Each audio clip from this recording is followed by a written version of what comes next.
ভারতের পররাষ্ট্রমন্ত্রী চীন সফর করেছেন, চীনের পররাষ্ট্রমন্ত্রীর সাথে বৈঠক করেছেন। চীনের সরকারের পক্ষ থেকে এবং ভারতের পক্ষ থেকেও মোটামুটি দুদেশের মধ্যে বন্ধুত্ব, প্রতিবেশী সুলভ আচরণ এবং দুই দেশ উঠতি মার্কেট, সুতরাং এই দুই দেশের মধ্যে সংঘাত না করে সামনে আগানো দরকার।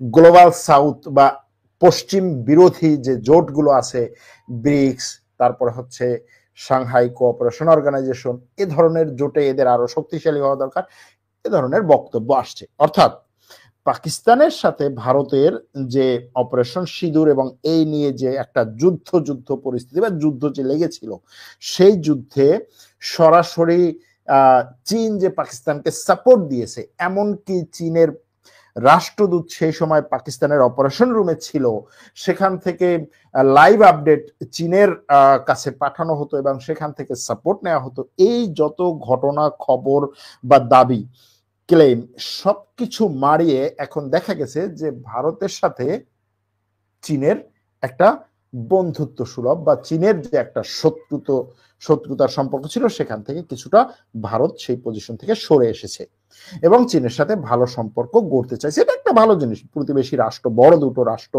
আর ভারতের পক্ষে আসলে দুই দিকে দুটো পরমাণু শক্তিধর দেশকে শত্রু বানিয়ে আসলে সামনে আগানো কঠিন। ভারতের এই সুবোধের উদয় হয়েছে। এখন ভারতের টেলিভিশন কমেন্টেটর এবং এই যে উগ্রবাদী যে একটা জনগোষ্ঠী বা একটা টেলিভিশন গোষ্ঠী আছে, তাদের কবে এই বিষয় নিয়ে সুবুদ্ধির উদয় হয় সেটা দেখার বিষয়।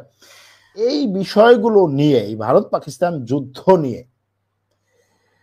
চীন এবং পাকিস্তানকে যতটা না ভারত ঘায়েল করতে চায়, তার চেয়ে বেশি ঘায়েল করতে চায় তুরস্ককে। আমি জানি না কেন এখনো পর্যন্ত এটা আছে এবং তুরস্কের সাথে ভারতের সম্পর্ক খুব সহজে, খুব দ্রুত যে চীনের মতো বা পাকিস্তানের মতো এরকম একটা সমঝোতায় বা একটা আলোচনার মধ্যে আসবে এরকম কোনো সম্ভাবনা নেই এটা মনে হচ্ছে। তবে এর পিছনে অন্য কোনো কারণে থাকতে পারে। তবে এখানে আরেকটা বিষয় বলে আসি, সেটা হচ্ছে বহু বছর ধরে আমরা একটা জিনিস জানতাম, সেটা হচ্ছে যে America, Europe, Britain, America, France, Germany, Canada, Australia,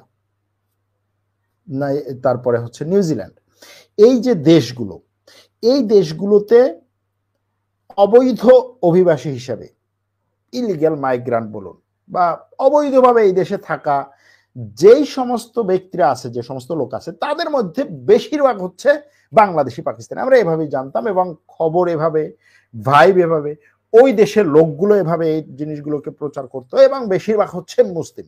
যত অপকর্ম সব হচ্ছে এই অবৈধ অভিবাসীরা করে। এবং শুধুমাত্র এই পশ্চিমা বিশ্বেই না, আরব বিশ্বেও এই খবরগুলো এভাবে, এই তথ্যগুলো এভাবেই সামনে আসে যে আরব বিশ্বে সৌদি আরব, সংযুক্ত আরব আমিরাত, কাতার, কুয়েত, বাহরাইন, ওমান, এই সমস্ত দেশে যত অবৈধ আছে এদের প্রায় সবই হচ্ছে এই মুসলিম দেশগুলোর থেকে যাওয়া এবং যত অপকর্ম আছে এরাই করে। এভাবেই আমরা এত বছর পর্যন্ত জেনে আসছি। কিন্তু গত মোটামুটি ধরুন 2-3 মাস ধরে বিষয়টা এরকম হয়ে আসছে এবং মানে তথ্য উপাত্তের মাধ্যমে, অফিসিয়াল ডাটা দিয়ে এটা এভাবে সামনে আসছে যে আমেরিকাতে সবচেয়ে বেশি অবৈধ অভিবাসী হচ্ছে ভারতীয়রা। মানে আমি এটা দেখে অবাক।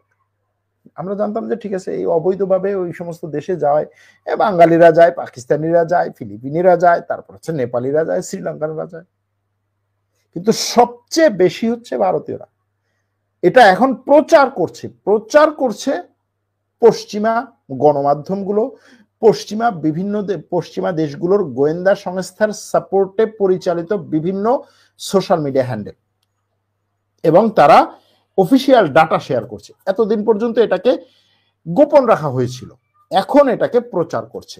এবং এই প্রচার করার পেছনেও এটা কারণ যে ভারত পশ্চিমাদের চীন বিরোধী যে বলয় বা যে জোট, যেখানে ভারতকে সরাসরি তারা চাচ্ছে, সেই জোটে ভারত পুরোপুরি যাচ্ছে না। কারণ ভারত বহুভাবে এটা হিসাব নিকাশ করে দেখেছে যে এই জোটে থেকে তার এই অঞ্চলে সবাইকে হারিয়েছে। বাংলাদেশকে হারিয়েছে, নেপালকে হারিয়েছে, শ্রীলঙ্কাকে হারিয়েছে, পাকিস্তান তো শত্রু, তারপরে হচ্ছে চীনও বড় ধরনের একটা শত্রু হচ্ছে। এরপরে যদি চীনের বিরুদ্ধে সরাসরি যুদ্ধে যায়, সেই যুদ্ধে যদি ভারত জোর দেয়, সেই যুদ্ধে চীনের সবচেয়ে বড় খাবারে পরিণত হবে তখন ভারত। ভারত বড় একটা খাবার, এটাকে গিলে খাওয়া কঠিন, কিন্তু ভারতের অনেক বেশি ক্ষতি হবে। সুতরাং এই সব কিছু হিসাব নিকাশ করার পরে ভারতের যে পদক্ষেপ, ভারতের যে অবস্থান, এই অবস্থানে আমেরিকা এবং এই যে I-5 এরা আসলে খুশি না, যে কারণে এরা এখন সেই তথ্যগুলো ফাঁস করছে। ভারতীয়দের বিভিন্ন ধরনের অপকর্ম ফাঁস হচ্ছে। ভারতীয়রা এখন হচ্ছে কানাডাতে কি ধরনের অপকর্মগুলো করছে, আমেরিকাতে কি ধরনের অপকর্ম করছে, অস্ট্রেলিয়াতে, তারপরে হচ্ছে ব্রিটেনে, আরব দেশগুলো হয়তো আসবে। এখন এখানে এই যে একটা স্বচ্ছ সাদা ধোয়া তুলসী পাতা নামক যে জিনিসটা ছিল, সেখান থেকে এখন একেবারে সবচেয়ে নিকৃষ্ট একটা ব্যাপারে নিয়ে যাওয়া হচ্ছে। এখন এই পরিস্থিতি, এই যেটা বললাম যে ভারত এখন এই চীনের সাথে অন্তত প্রতিবেশী সুলভ আচরণ রেখে বা সেই ধরনের সম্পর্ক রেখে, শুধু চীনের সাথে না, অন্য যতগুলো প্রতিবেশী দেশ আছে সবগুলোর সাথে সেই আচরণ নিয়ে যদি সামনে আগায়, তাহলে এই অঞ্চল শক্তিশালী হওয়া সম্ভব। বাংলাদেশকেও সেইভাবে দেখা উচিত।